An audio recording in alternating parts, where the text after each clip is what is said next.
اعوذ باللہ من الشیطان الرجیم بسم اللہ الرحمن الرحیم۔ نماز کی فضیلت،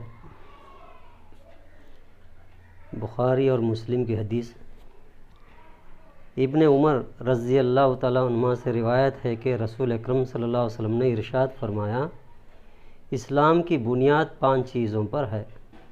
اس بات کی اقرار کرنا کہ اللہ کے سوا کوئی عبادت کے لائق نہیں ہے اور محمد صلی اللہ علیہ وسلم اللہ کے رسول ہیں، نماز قائم کرنا، زکوٰۃ ادا کرنا، بیت اللہ کا حج کرنا اور رمضان کے روزے رکھنا۔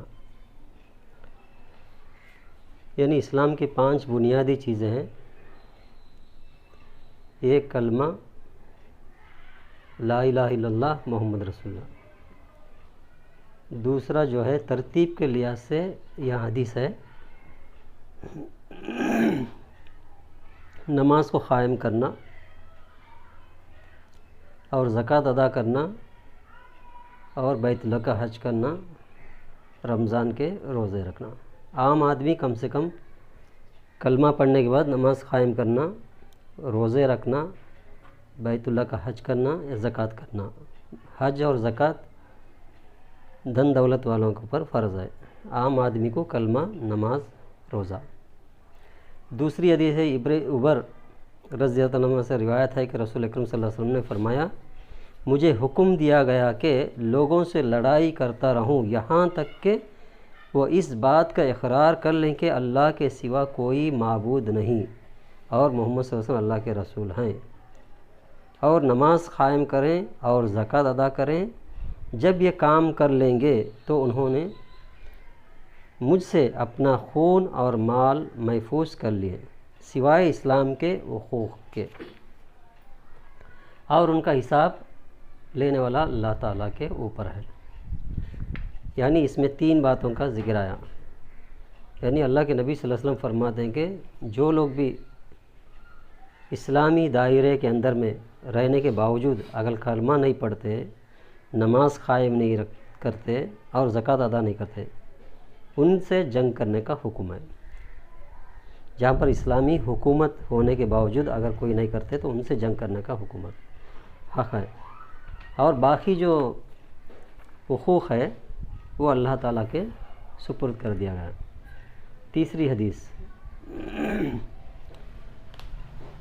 ابو ہریرہ رضی اللہ عنہ روایت ہے کہ رسول اکرم صلی اللہ علیہ وسلم نے ارشاد فرمایا، قیامت کے دن لوگوں کے اعمال میں سے جس اعمال کا سبب سے پہلے حساب ہوگا وہ ان کی نماز ہوگی۔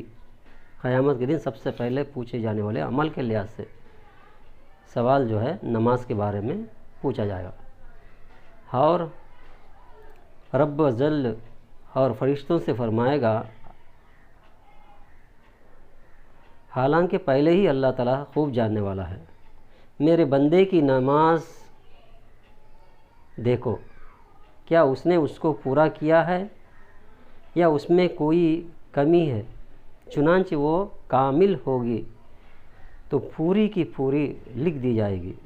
کامل عبادت کرنے والا، نماز پڑھنے والے کو پورا سے پورا اس کو دیا جائے گا، اور اگر اس میں کوئی کمی ہوئی تو فرمائے گا کہ دیکھو، کیا میرے بندے کے کچھ نوافل بھی ہیں، یعنی کچھ کوتاہی ہے نماز میں، کوتاہی وغیرہ، اس کو پورا کرنے کے لیے اگر وہ نفل عبادت کر کے ہے تو اس کے ذریعے سے اس کوتاہی کو پورا کر دیا جائے گا۔ اگر نفل ہو تو وہ فرمائے گا کہ میرے بندے کے فرضوں کو اس کے نفلوں سے پورا کر دو، نفل کی وجہ سے فرض بھی پورا کر دیا جاتا، پھر اس انداز سے دیگر اعمال کے لیے بھی بتایا جائے گا۔